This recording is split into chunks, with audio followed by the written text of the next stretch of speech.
Hey guys, what's going on? It's Eli, back with another review video, and I know what I'm gonna do this weekend. That's right, guys.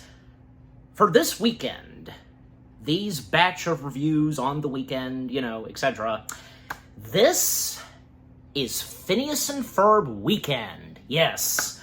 All throughout this weekend, I will be reviewing 4 Phineas and Ferb materials. And to be more precise, 4 Phineas and Ferb specials. Yeah, so that's right.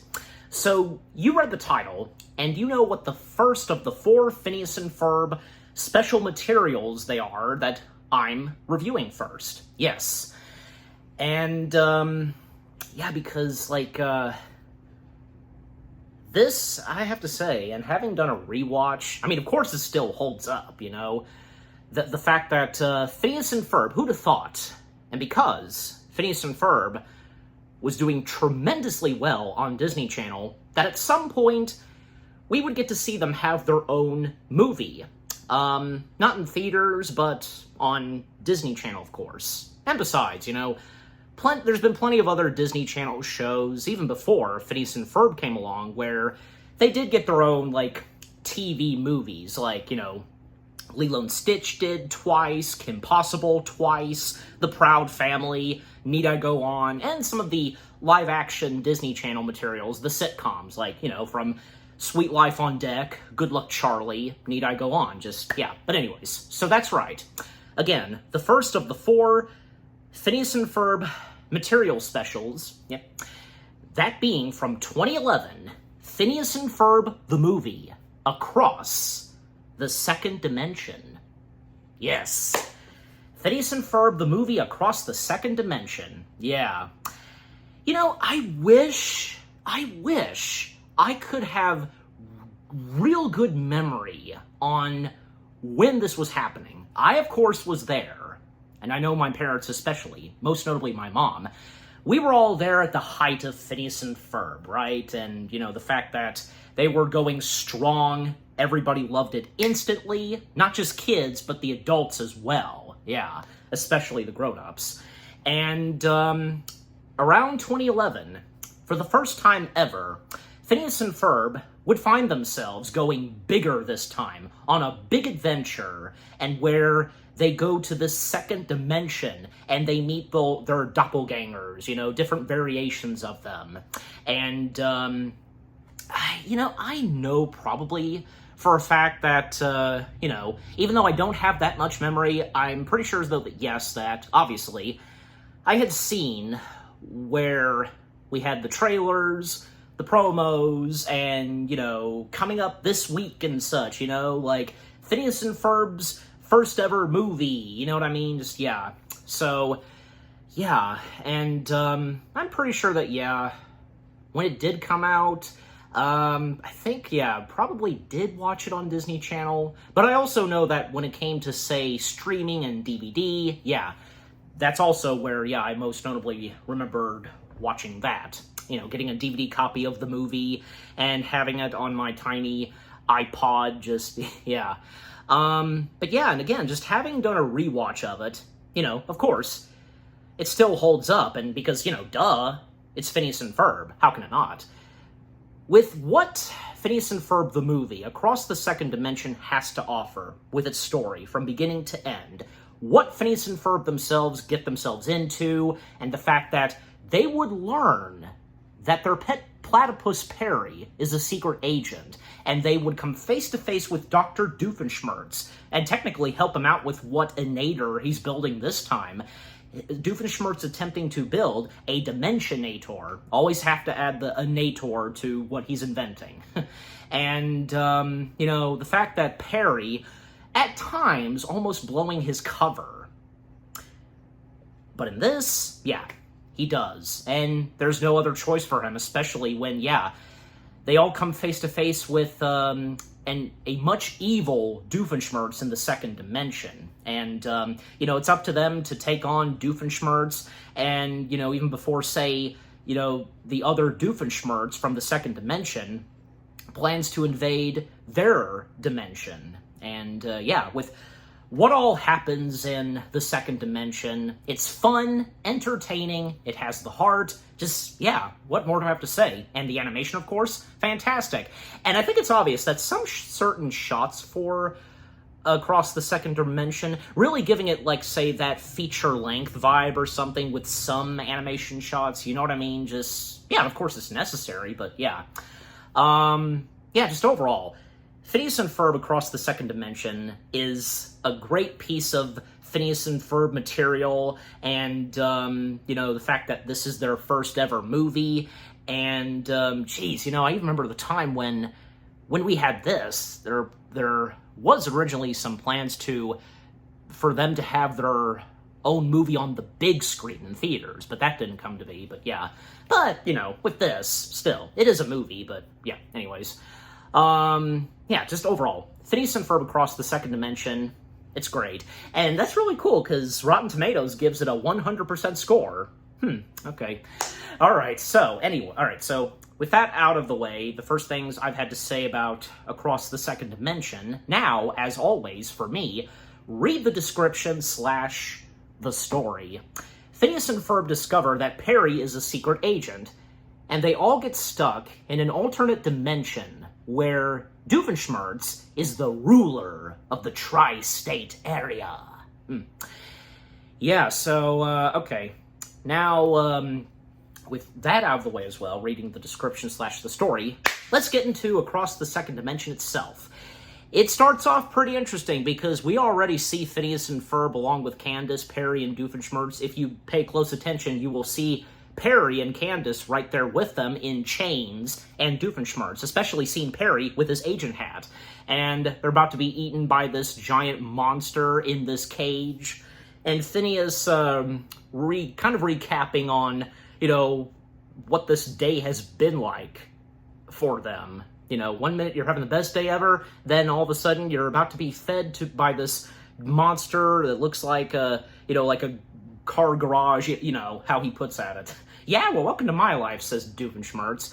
And Phineas then saying that everything started out so great this morning, and yeah, then earlier that same day, because we got our little snippet of what is to happen and what to expect in this film. And yeah, we start from the beginning, where yes, that same day earlier, Phineas and Ferb, and of course, Phineas and Ferb being voiced by Vincent Martella and Thomas Brody Sangster. Yeah, I think I got the last name right. It's morning and they wake up, and today marks the 5-year anniversary where they first adopt Perry, and one of our first songs, and of course, you can't do Phineas and Ferb without song numbers, well, because we have Everything's Better with Perry. And to go ahead and bring this up, all of the songs, of course, in Across the Second Dimension are fantastic. It never fails. I don't think there's, at least in my opinion, and if I'm right, there's not like one single Phineas and Ferb song that is bad. You know, I don't know, because I feel like my mom, and again, shout out again to my mom, because I feel like maybe there is like 1 or 2 songs that she didn't get into. I don't think so. No, I might be thinking of something else, but yeah. But I just, overall, my point being is that it never fails that not a single song in Phineas and Ferb is a disappointment. They're always memorable. We have our favorites, you know. For me, because I'll go ahead and bring this up, if I didn't before, because the ones that I can think of that are my favorites are Backyard Beach and She's Got an Alien Heart. That's my mom's favorite, too. That's her favorite, She's Got an Alien Heart. If you know that one, you know. But yeah, so Everything's Better with Perry. That's the first song number we get. A little montage of Phineas and Ferb waking up in the morning and, yeah, having some fun until, yeah, they go down the living room and their mom and dad, well, yeah, Phineas and Candace's mom, Linda, once again being voiced by Carolyn Rhee, and Ferb's dad, Lawrence, being voiced by Richard O'Brien. Well, yeah, they are wishing them a happy anniversary, and we get a little flashback, and basically the origin of when Perry came into the family's lives, and yeah, seeing Phineas, Ferb, and Candace as young kids, and seeing a baby Perry, yeah. And of course, Perry the Platypus, of course, being voiced by D. Bradley Baker. Who else? In fact, just, for one line, how he does it. But, yeah. And, of course, Candace, and Candace, once again, being voiced by Ashley Tisdale. Yeah, so Phineas and Ferb spending the rest of the day with Perry, celebrating the day they adopted him. And Candace, well, she's going through something where, yeah, she is on the phone with Jeremy. And, well, Jeremy, of course, being voiced by Mitchell Musso. And basically, Jeremy is about to, go with his dad to check out his dad's old college, because at some point, Jeremy will go to college. And, yeah, Candace then starting to go through a phase where she needs to grow up and starting to remove some of her items that she had as a child that made her childhood. And then when she discovers, and when, Stacy steps in, and Stacy, once again, being voiced by Kelly Hu, well, it occurs to Candace that, because she wants to start to grow up and such, that by this point, she's old enough to bust Phineas and Ferb herself, and and with the help of Stacy, what she says to Candace specifically. And for Phineas and Ferb, well, they're playing some baseball, and, by scratching the back of Perry and his, platypus tail, basically, hitting the ball and such, and then when Isabella, Baljeet, and Buford step in, and of course, Alison Stoner, once again, as the voice of Isabella, Baljeet, Maulik Pancholi, I think I'm getting his full name right, and Bobby Gaylor as Buford, when they all step in, what you doing? And it occurs to Phineas and Ferb that, and with the help of Buford, Baljeet, and Isabella, that, they should build these platypults. These platypults that, has to do with, hitting, balls and so on, And with the support of Perry, because, it's his day. They're building these, modeled after Perry and such, and, But, of course, as usual, Perry disappears, and Phineas, a bit upset. Not fully, but, the fact that he disappears the day on the anniversary when they adopted him. But Phineas addresses that, it's his day, so he can do whatever he wants. And, well, true. But little does Phineas and the others know yet. And, Perry making a distraction and, making his way down to headquarters, And, of course, Major Monogram there, and Major Monogram, once again, being voiced by one of the co-creators of Phineas and Ferb, Jeff Swampy Marsh. And Monogram gives Perry the warning about, the fact that recent events, his cover had almost been blown. And even getting more flashbacks of when, Perry was adopted, and this lady who was running the pet shop, a black woman, was actually Carl in disguise, okay? And seeing a young Major Monogram with a black mustache and black hair, that was pretty funny. And of course, Carl, once again, being voiced by Tyler Alexander Maine, and, after Monogram tells him that, if, by any chance still, that Perry's identity is unveiled and is discovered, then Perry will have to move to another location and such and never see Phineas and Ferb again. The family. But so Monogram gives Perry the information and, mission on what he's got to do to take on Doofenshmirtz, and what Doofenshmirtz is planning this time, and the fact that apparently he tells Perry that he needs to stop Doofenshmirtz before whatever it is he's going to build. And Carl making a grand entrance, on a platform, and giving Perry all these gadgets that he needs to take on Doofenshmirtz, including a brand new hover car. And when we come to Doofenshmirtz, and of course, Doofenshmirtz, once again, Dan Povenmire, of course, and after the jingle, of course, Doofenshmirtz Evil Incorporated, Doofenshmirtz is, he's kind of technically talking to Perry, but it's just a dummy of Perry. He's like practicing until Perry gets here, and when he captures him, that he has built a Dimensionator, planning to, open a portal and make his way to a dimension and such. And also Norm making a few appearances in this, but until in the second dimension when we get more of Norm. And Norm, once again, being voiced by John Venier. Yeah. When we cut back to Phineas and Ferb and the others, testing out the platypult, and Phineas and Ferb take a ride on it, and they start to fly in the air with the aid of the platypult, and the platypult actually disappears right before Candace and Stacy come out the backyard. And Candace believing, and throughout most of this film, the mentioning of the mysterious force.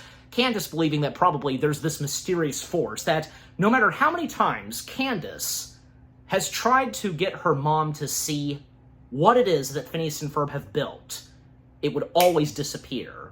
But that's really not the case. Yeah, because we of course know that most of the time, with Phineas and Ferb's inventions disappearing before their mom sees it, it's because of Perry and Doofenshmirtz, whatever they're doing. So yeah. Now Candace has to try and find where Phineas and Ferb are so she can bust them. Yeah. Phineas and Ferb, they make their way after bumping into, little did they know that they bumped into Perry's new hover car. Now they're heading straight towards Doofenshmirtz's Evil Incorporated. And this is where Phineas and Ferb apparently first encounter and meet Doofenshmirtz. And, once they meet each other and they see what Doofenshmirtz is doing and the fact that, Doofenshmirtz's Dimensionator was destroyed, and because Phineas and Ferb had crashed there, not intentionally, of course, it's not their fault, they give Doofenshmirtz a hand to rebuild the Dimensionator. And Perry showing up and just, because they're right there, what's he gonna do? Well, he has to, act as a platypus, and Perry tried to find ways to stop Phineas and Ferb from helping Doofenshmirtz and, stall some time, he bites Doofenshmirtz, steals a wrench, and even, pees on a couch. But even Doofenshmirtz said that, he was planning to get rid of that old couch. Also, one of the other gadgets that Perry has is a wristwatch with a hologram of Major Monogram, and it was pretty funny that the hologram of Major Monogram was looking directly at the actual monogram on the monitor. Because, hologram monogram was activated to react to anything. So, as if it's like monogram's actually right there in person via hologram on the wristwatch. But, but ultimately, Perry is unable to do anything, and to prevent him from blowing his cover, eventually, yes, Phineas and Ferb, they help Doofenshmirtz fix up and build and activate the Dimensionator, and one of the first things they see is a fancy-looking couch. And they step through, and, they happen to see another monogram there at a front desk. But then, outside of a balcony, it is the tri-state area, but it's not the tri-state area that we know so well and how it looks specifically. Apparently, the dimension that they've stepped into is an alternate world in the tri-state area where Doofenshmirtz is the ruler of the tri-state area. And Perry is, totally shocked by this, and Doofenshmirtz is, all of them are. And Doofenshmirtz wanting to see his other self, and even when telling Monogram that he is Doofenshmirtz, but from another dimension, and thus he's sent directly to the other Doofenshmirtz's office and through a little ride where there's gnomes and an animatronic cow waving. Yeah, because I seem to recall that, Doofenshmirtz, especially Doofenshmirtz in the second dimension, has a fascination for gnomes. I mean, the fact that Doofenshmirtz from the main world of Phineas and Ferb was once dressed as a gnome. Yeah. Poor Doofenshmirtz in his childhood, and when he was forced to stay very still as a gnome. But so Doofenshmirtz meeting with his alternate self, and that of course being, and I like how these characters are credited, Phineas number 2, Candace number 2, and Doof 2. Yeah, so Doof 2, when we first see him, well, in black clothing, and he's got an eye patch, and the fact that he's got a scar that also goes through the eye patch. Yeah, and right away, both Doofenshmirtz hit it off pretty well, and well, we get our next song number, and that of course being I Found a Brand New Best Friend. It's pretty good, and yeah, the fact that Dan Povenmire has to duo sing as himself, as both Doofenshmirtzes, did pretty well. And it's pretty funny with some of the lyrics and the mentioning of a voice actor for Meep and so on, just, yeah. And to speed things up some, because, yeah, Phineas and Ferb, fascinated by the second dimension, and even when they do make their way to Doof 2's office, and, right away, because, the second Doofenshmirtz knows, of course, that, Perry being an agent spy and such, well, he had already defeated Perry in this dimension and making him a Platyborg. Yeah, Platyborg. And we see this Perry as half platypus, half cyborg. Really cool looking. And, when Phineas and Ferb and Perry step in, right away, the second Doof knows that Phineas and Ferb's, their Perry, is an agent. And by proving so, ordering the Platyborg to punch Perry, and then, and man, the second Doof knew what he was doing. He orders the Platyborg to harm Phineas and Ferb, and Perry punching the Platyborg, yes, that's what gives away his identity. Yep.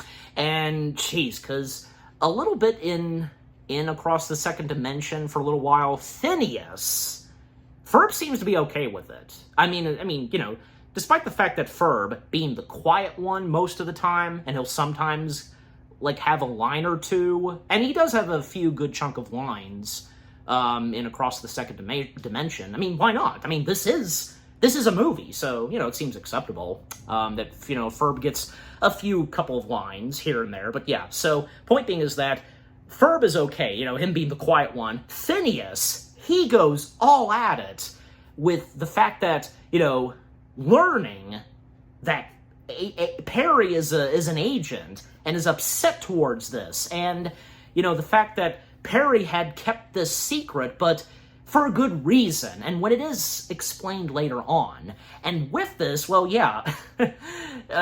second Doof ordering the Platyborg and the Norm bots, yes, because Norm in the second dimension, there's a whole army of Norms, and they are referred to as the Norm bots. And they're pretty cool looking too, because, yeah, they don't have, we will sometimes see their heads swap with the head of Norm, and you've seen this, so, yeah, with them about to go after Phineas and Ferb and them escaping with the help of Perry through the building, and even when they are almost falling to their deaths, but, they manage to survive, and when Perry ignites his parachute with his face on it, Phineas complains about that, just everything, and even complaining to Perry that he could have cleaned his litter box all this time. Oh, we are not done with this conversation. And yeah, even they learn, of course, that Doofenshmirtz in their world, is an evil pharmacist, but he's an evil scientist. Because, yeah, actually, I'm an evil scientist. A lot of people are confused by the lab coat and such. Yeah. So, yeah. And yeah, because both Doofenshmirtz, they do work for a bit, even when, the second Doof tries to educate and teach Doofenshmirtz, when looking at an ordinary picture of a platypus, but then, when looking at a picture of a platypus in a hat, yeah. And apparently, because Doofenshmirtz, still doesn't understand the fact that, even when, yeah, Phineas and Ferb realize it, that Perry's an agent, that, yes, it is Perry the Platypus. He only recognizes Perry with his hat, and that, but except for, Doof number 2, because, really? Because, yeah, really? So even now that his cover's blown, jeez. Yeah, and even the main Doofenshmirtz, helping out Doof number 2 by building a new Dimensionator, which being referred to as the other Dimensionator. But coming back to Phineas and Ferb and Perry, because yeah, after they escape and from the Platyborg and some of the Normbots, well, Phineas and Ferb, especially Phineas, has an idea that maybe they can get some help from their other selves in this dimension. Yeah, surely they can help out. And them making their way to the neighborhood where, yeah, their other selves are, and yeah, it doesn't look exactly like how their neighborhood looks and with their house, but still. And them encountering their mom and dad in this dimension, and yeah, Lawrence number 2, and Linda 2. Also, Carolyn Rhee did a computer voice in Across the Second Dimension. Yeah, it's nice that some of the voice cast members, like most notably Dan and Swampy, they'll do more extra voices of characters. You know what I'm saying?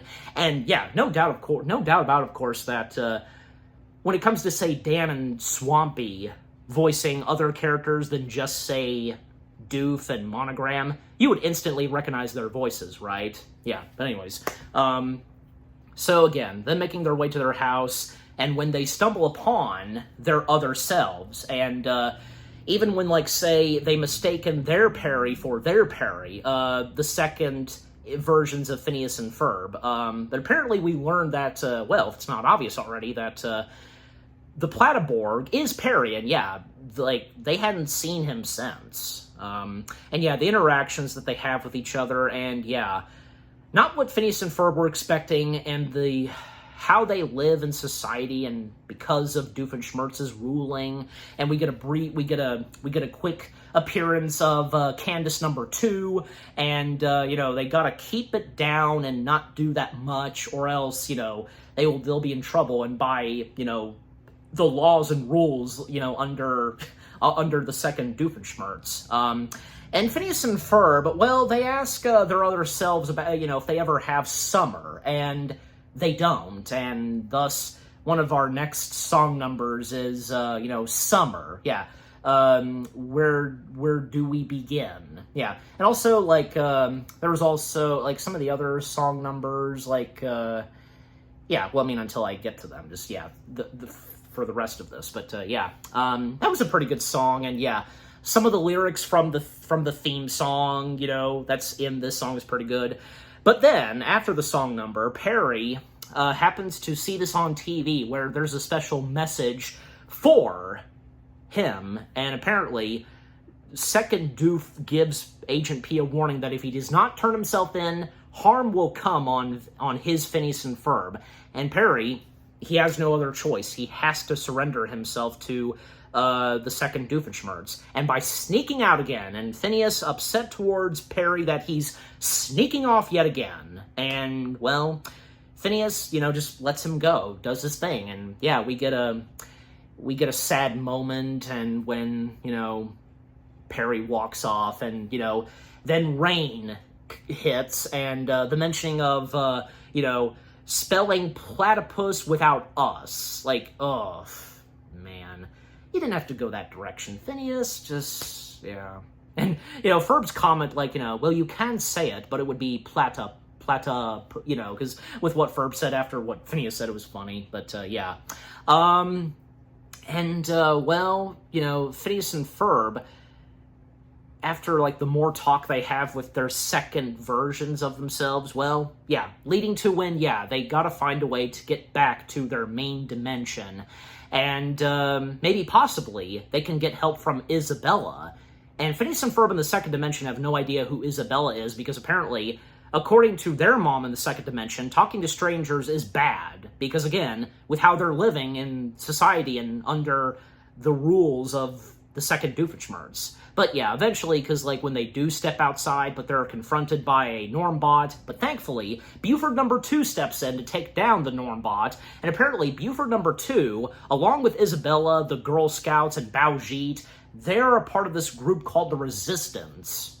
This predates, say, like, when Star Wars would do that kind of thing too. Resistance? Yeah, anyways. Okay, and to speed things up some, because yeah, as was mentioned, the main Doofenshmirtz building another Dimensionator, and I love the way he puts at it. Actually, this is the other Dimensionator. The other Dimensionator is back in the other dimension. And, you know, step one, push this button, and so on, and yeah.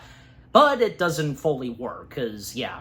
But then, of course, Agent P has finally come in, and yeah, he turned himself in, now they have him as their prisoner, and yeah, when coming back to them, the Phineas and Ferb variants, along with Buford number 2, well, when they encounter and meet with the rest of the members of the Resistance, and yeah, they can tell, of course, that this Phineas and Ferb, they're not from, you know, they come from another dimension, and we learn and see that the leader of the Resistance is Candace number 2, and yeah, basically, yeah, she is gonna plan on, along with the other members, to help get Phineas and Ferb back to their main world, you know, their dimension. Meanwhile, the other Candace, along with Stacy, they're at one point out in the backyard, even like, say, after they tried looking for Phineas and Ferb they talked with Isabella about Jeet, then to Buford, and yeah, and I just love the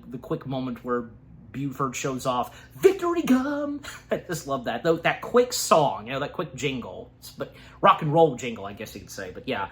So, yeah, overall, Candace and Stacy making their way out to the backyard, trying to speak to the, you know, the mysterious force. Yeah. And by the way, because how the platypult disappeared earlier, well, that's because it was taken by the tow truck driver.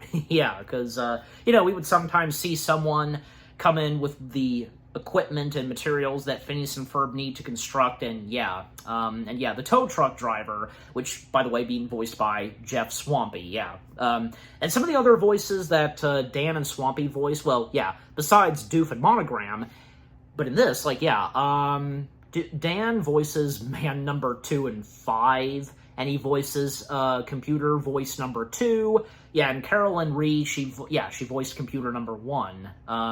And Swampy and for Swampy, he also voices Phil and man number 4.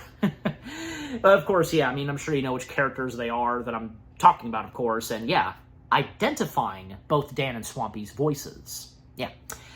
Okay, so again, the mysterious force, Candace tries to speak with the mysterious force, but then, of course, when it comes to, most notably, Baljeet helping out the main Phineas and Ferb to get back to their own dimension, well, opening a portal, Candace and Stacy freak out a bit and thinking that it is the mysterious force. And by the way, Stacy, at times, like, thinking that, well, she thinks at first that the mysterious force is nonsense, and she's a woman of science, just, yeah, but apparently she was kinda proven wrong when, yeah, apparently to them, the mysterious force emerges, and Candace stepping through the mysterious force, like, yeah, stepping through the portal, and now she finds herself in the second dimension. Now Stacy's by herself in the backyard, and she sets up, a little later we see her set up pictures of Phineas, Ferb, and Candace, and praying and speaking to the mysterious force about bringing them back. Just, yeah, that's pretty funny. So yeah, now Candace is stuck in the second dimension, and, yeah, and Candace, of course, you know, seeing her other self and what all is happening, and it's hard for her to process this, at first, and, well, not only that, but, Phineas and Ferb are gonna have to delay their return to their main dimension because, well, apparently, on the news, it's reported that, yeah, Agent P has been captured, and yeah, it's not going to look very good for Perry a little later on, and Phineas and Ferb, they know what they have to do. They have to save Perry. Candace number 2 is hesitant on this at first, but when Phineas number 2, what he says to Candace and such, yeah, this convinces her, and yeah, they will help out the main Phineas and Ferb to go rescue their Perry. Yeah. And by going down the mining tunnels and the train tracks, yeah.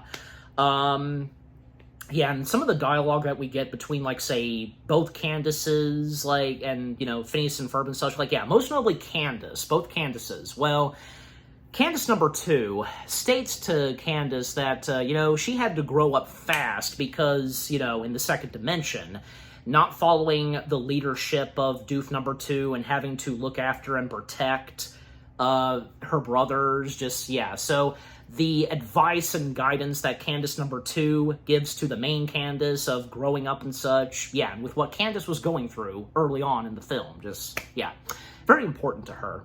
And, yeah, so eventually, because, like, when they make their destination and when they try to rescue Perry, well, turns out that, yeah, they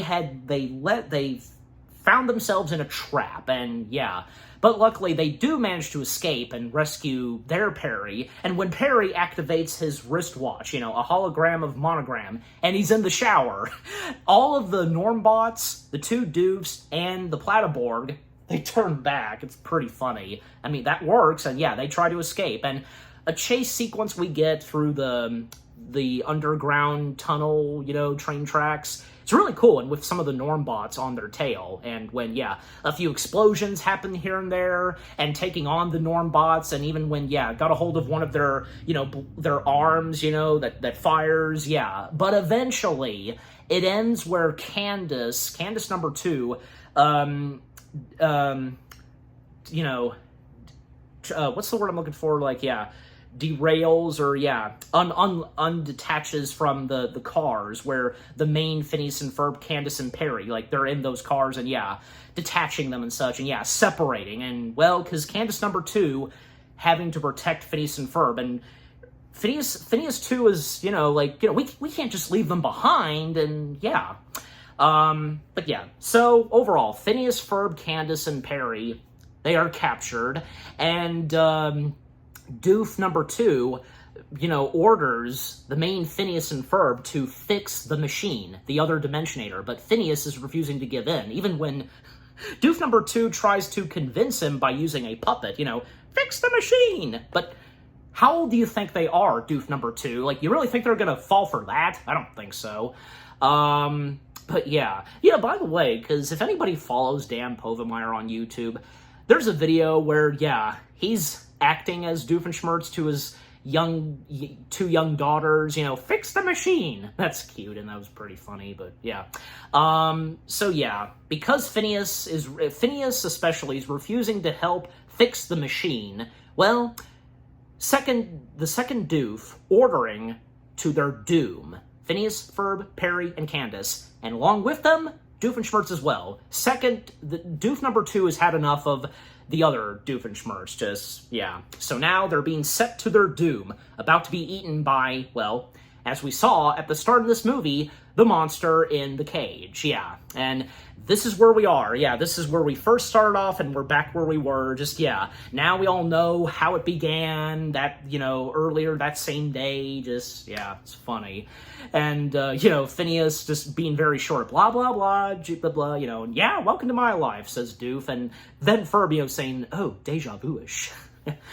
And how are they going to get out of this? Well, luckily, they managed to spot one of the Normbots having keys, and Perry helping out by activating a magnet in his wristwatch to get the keys, and yeah, and them just, like, fighting off some of the Normbots and escaping from being eaten by the monster, and even when, yeah, almost about to hit the lava, but luckily, and when, yeah, they happened to have a remote. They had a remote earlier where, yeah, maybe possibly they can get back to their main dimension, but it wasn't working. It wasn't giving them their dimension. Instead, it was giving them a completely different dimension, and thus, yeah, that's their best shot to get out of there, because, yeah, they have to fall into the lava by, you know, pushing the button, and a portal opens, yeah, and Phineas telling Perry to trust him, because by this point, and them holding on to the cage, well, Perry's holding on, because they're all locked up together, you know, the chains and such. Phineas looking into Perry's eyes and telling him that he has to trust him. Because, yeah, Phineas knows what he's doing, and yeah,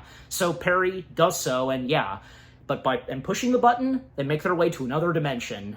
And Doof number 2, whom's having, muffins, because it's Muffin Day, says Norm, one of the Normbots, ordering some of the Normbots to go after, Phineas and the others, and yeah.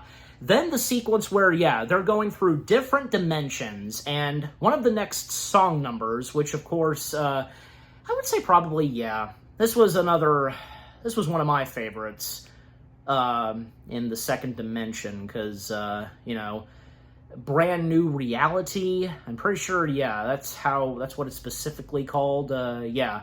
that was a pretty good and catchy song. Just, yeah. Yes, Brand New Reality. Them being chased by the Normbots and different dimensions they go to. We get quick cameos of, say, the floating baby head and Candace's imaginary friend, the zebra. Just, yeah. Oh, that was pretty funny. And at the same time, you know, because that was a good song number. Again, that was probably, yeah, I don't know, because, like, Brand New Reality being one of my favorites, I guess probably, like, yeah, Brand New Best Friend was another good one, too. And then, another song that we would get, when we come up to, say, the climax, you know, in the main tri-state area, yeah, but until I get there, we're almost there. Okay, yeah, and to speed things up some more, yeah, because, after they escaped and, well, actually, because when they were attempting to escape and they got the keys to unlock themselves being chained up and so on, and before they made their way to another dimension, Candace number 2 did come back to lend them a hand, you know, to help them out on their situation. And, yeah, I mean, eventually Candace number 2 did get captured, and eventually, well, managing to finally activate the other Dimensionator, and thus, Doof number 2 can begin his invasion with the Normbots. And yeah, eventually, because the main Phineas and Ferb, Doofenshmirtz, Candace, and Perry, they do finally make their way back to, you know, their main world.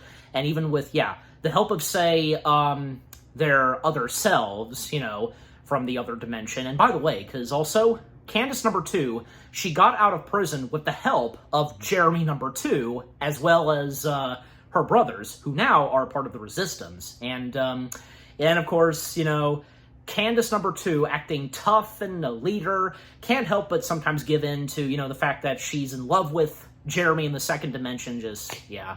But yeah, so the kids from the second dimension stepping in, helping them out, and yeah, well, basically, when they arrive, apparently because Major Monogram tells Phineas and Ferb that it's far too dangerous, like, you know, they should go back home and not help out and such, yeah. And, well, thus they do so. They all go back home, and, you know, but, you know, at least for Perry and all the animal agents, they do, of course, step in to try to take on the Normbots, but they're really no match for them. And that is, like, when Phineas and Ferb, they just can't sit and do nothing. They've got to do something about this. Well, Perry did lend Phineas and Ferb something. A locket. Well, basically, this necklace or something, you know, that has pictures of, you know, Perry, Phineas, and Ferb. And however, because Phineas and Ferb discover the secret entrance to where, yeah, Perry's lair is, you know, and by taking a tube, you know, the slide, and they find themselves where Perry would go to meet with Monogram on the monitor. Well, they need to put the locket in a specific place where, yeah, basically, the computer voice giving Phineas and Ferb the details that the fact that, you know, the headquarters and such, they had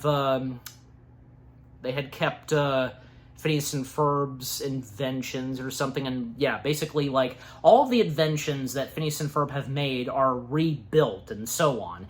By the way, even, like, say, the headquarters, you know, I know the name of the headquarters, but I can't remember. I'll put the name of it in the text, but you know, of course.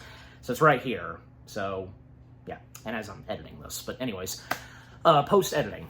Anyway, so basically, we see all of the current, and at the time of Across the Second Dimension, all of the inventions that Phineas and Ferb had made, they are brought back to life. Like, we most notably see the treehouse giants, you know, the robots, the robot dog, the beak, you know, the superhero iron suit that Phineas and Ferb built, and other memorable inventions. We all have our favorite inventions that Phineas and Ferb built. I think, yeah, even the roller coaster. The roller coaster, the very first thing they built, is in there too. So yeah, managing to use that for the battle. Because yeah, the epic battle that happens, because yeah, all of the tri-state area is doomed when the Normbots are unleashed. And not to mention, Phineas and Ferb's mom and dad, what they've been doing all this time, well, because it was mentioned that they were going to the movies, and they're present at the movie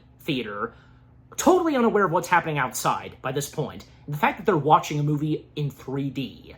And yeah, even when Candace meets up with Stacy, because yeah, Stacy praying and asking for the mysterious force to bring them back, but Candace is right there, and I also wish for a car. Just yeah, Candace believes that probably she could save the day, because again, every time Candace tries to bring in her mom to see what Phineas and Ferb had built, it always disappears. Maybe, just maybe, that this will work. You know, for once, she'll be happy that her mom has not seen anything. Yeah, but still, that's not exactly the case. Yeah. Also for Doof, he's trying to make his way back inside of his Evil Incorporated, but he has to buzz in and, with the lady he speaks to. Like, she is not recognizing him at all. Just, it was pretty funny. By the way, some of the other, I think, Mrs. Thompson, yes, I believe, that is her. And by the way, Mrs. Thompson being voiced by the late Doris Roberts, yes, a.k.a. Ray Romano's on-screen mother in, well, Everybody Loves Raymond. And some of the other voice cast members, and to go ahead and mention them, Irving, I think I'm pronouncing that right, makes an appearance, and Jack McBrayer voicing Irving, of course. April Stewart voicing Woman Number 1, Watermelon Woman.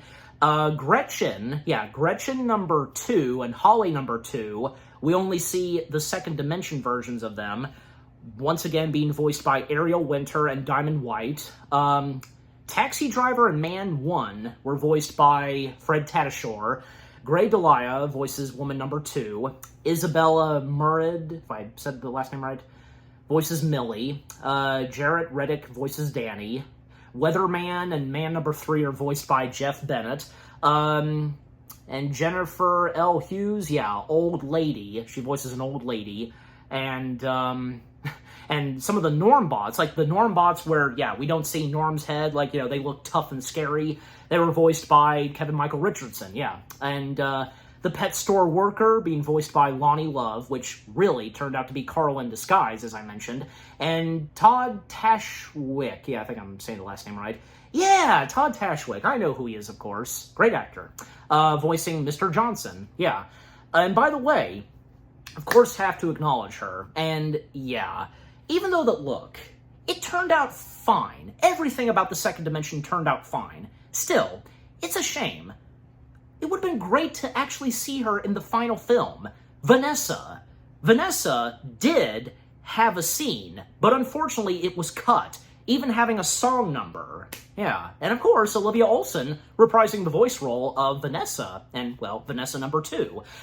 But we, of course, have the one episode that comes very later in the show itself where, back in the Second Dimension, where we would see Vanessa herself, as well as Vanessa's mom / Doofenshmirtz's ex-wife. So that's nice to see. I guess you could say, like, probably that was Dan and Swampy's way to make up for, the fact that we didn't see Vanessa in the film. But, hey, at least in the second Phineas and Ferb movie, we did get a good amount of Vanessa. So that's good to see. Anyway, so now that I've named the rest of the cast, getting back to the film itself, because the big battle occurs. And even, we get the appearance of the Love Handle Band. Because their bus got wrecked, and, well, they join in the action by playing a rock and roll song, as the battle begins, where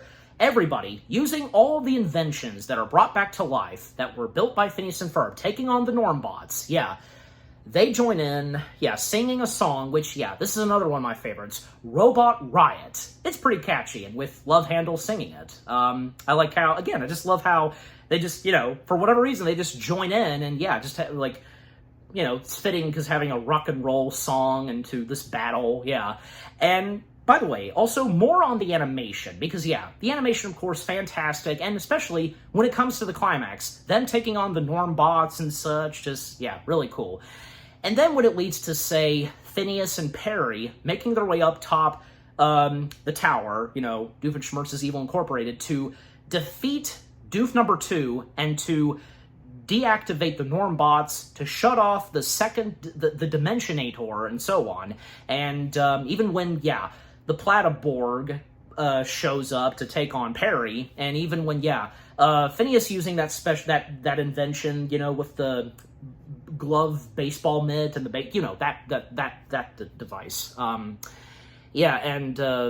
Even when, Doof number 2 has Phineas cornered, but eventually, Perry manages to defeat the Platyborg by wearing football gear, and even the Platyborg felt some pain, with his hand. That's not robotic or anything. And even say the couch that was peed on by Perry, the cushion is thrown on Doof's face, and just overall, it's funny, and the fight between them, and eventually, by defeating the Platyborg, then Doof number 2, and by deactivating and shutting off the Normbots, Doof number 2 is defeated once and for all. And, however, Doof number 2 is not quite finished yet, because he unleashes a giant robot version that looks exactly like him, about to strike at Phineas, Ferb, and Perry. But the main Doofenshmirtz steps in when he finally got into the building, giving Doof number 2 a choo-choo. Because, of course I meant to bring this up earlier, where how Doof number 2 became so evil when we get flashbacks of him as a child, and which he did have the eye patch, but before the scar. Apparently, the reason why Doof number 2 became more evil than, say, the main Doofenshmirtz is because he lost his choo-choo. That's the reason why. And luckily, the main Doofenshmirtz gives his choo-choo to Doof number 2, and that settles it. Doof number 2 is now redeemed and no longer evil, and, well, by disposing the Normbots, by having a button to, that he pushes to, destroy all of the Normbots, and they explode, and no pieces or particles are left, just, And right after that, Candace finally got her mom outside of the theater to see, and Candace believing that by getting her mom to see what it is, it's all gone. So, so all ends well. All of the characters from the second dimension, those variants, making their way back to the second dimension, and Doof number 2 being arrested, obviously. And after that, well, Phineas feeling that maybe, they'll have a great time now that they know that Perry's a secret agent, the fun they can have, and, maybe helping out Perry with whatever it is that, he would do. But Monogram and Carl make it clear to the boys that now that Perry's identity has been blown, they can no longer see him. However, it occurs to Carl that there is an Nator that Doofenshmirtz built, the Amnesia-Nator.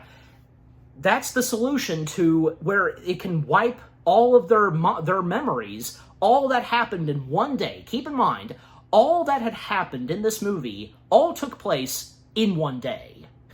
So, by using the Amnesia-Nator, thus, they won't remember anything that happened today, including knowing that Perry is a secret agent. And, Ferb making it clear to Phineas, about, with Perry and such, everything's better with Perry, just, how Ferb puts at it. But makes a good point to Phineas. So in the end, they're all there at the headquarters. Even Doofenshmirtz, he's locked up like Hannibal Lecter. Why? Surely it's all good. Because Doofenshmirtz won't remember either, so Anyways, they're in position, about to have their memories wiped, and Phineas saying goodbye to Perry, and and then, right before they activate it, Isabella asks, Major Monogram, none of us will remember anything. That's right. And what Isabella does next is kiss Phineas on the lips and hit it, Carl. Wait. And thus, their memories being wiped. However, there was, if you've seen the deleted scenes, there is one deleted scene where, right after their memories are wiped, they already see Perry right there with a hat, and they've got to do it, like, Carl has to do it again, and thus, yeah. I don't know. Maybe it would have been okay if it was included, but I don't know. Yeah. I think how it is in the final film, it works. Then the final scene, where Perry makes his way to, his lair.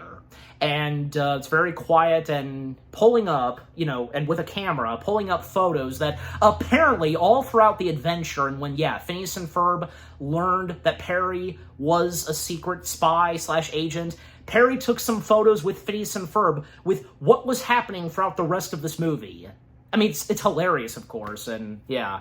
And yeah, Perry saving those photos, and yeah, of course, him being the only one, along with, say, Monogram and Carl, that, with what all happened in that one day, so, yeah. And after that, well, we get one more song number that plays during the credits, and, yeah, that was pretty good, because, and if I remember to do so, because, yeah, I'll put that in the text as well, what the name of that song is, too, but, yeah. Yeah, just, overall, Phineas and Ferb, the movie, Across the Second Dimension, it's a really good piece of Phineas and Ferb material, this being the first ever Phineas and Ferb movie with what it had to offer from beginning to end. Not a disappointment whatsoever. The story, with what goes on with the characters, them making their way into a second dimension, the boys learning that Perry is a secret agent, but thankfully in the end, their memories being wiped and so on. The animation really good, the climax, the battles, and the funny and hilarious and emotional moments, the song numbers, just, everything about Phineas and Ferb the movie, Across the Second Dimension, enjoyable, entertaining, as you would expect from Phineas and Ferb themselves. Yeah, the show, altogether, Phineas and Ferb. And I'm giving Phineas and Ferb the movie, Across the Second Dimension, well, if it's not obvious, 10 out of 10 stars. Yes, 10 out of 10 stars for Phineas and Ferb the movie, Across the Second Dimension. And what about you guys? What did you think of Phineas and Ferb the movie, Across the Second Dimension itself? Do you have any memories of when this was going to premiere on Disney Channel? Your first time watching this, and, just amazed by what was going on, just like, oh my gosh, what's going to happen? And now that the boys know that Perry's an agent and so on, like, what's going to happen? Did you get good laughs? And what were some of your favorite moments? Did you get a bit teary-eyed? And what were some of your favorite songs? Just, overall, what do you think of Phineas and Ferb, the movie, Across the Second Dimension itself? And with what I've had to say, my review, and what did you think of my review? Leave comments and give this review video a like, as always. And so, with all that being said, thank you very much for watching. I hope you guys enjoyed my review of Phineas and Ferb the movie, Across the Second Dimension. More review videos are coming your way. They're going to be awesome. Keep looking forward, and I will see you guys in the next video / review. And, well, Phineas and Ferb weekend has just begun. Stay tuned later tonight, because the next Phineas and Ferb material that I will be reviewing, again, these being Phineas and Ferb specials, well, let's just say to best describe it. Phineas and Ferb cross paths with Earth's mightiest heroes. Yes, of course, you know exactly what it is and what I described. Yeah. Overall, again, stay tuned for that. A part of Phineas and Ferb Weekend. Take care, and peace out.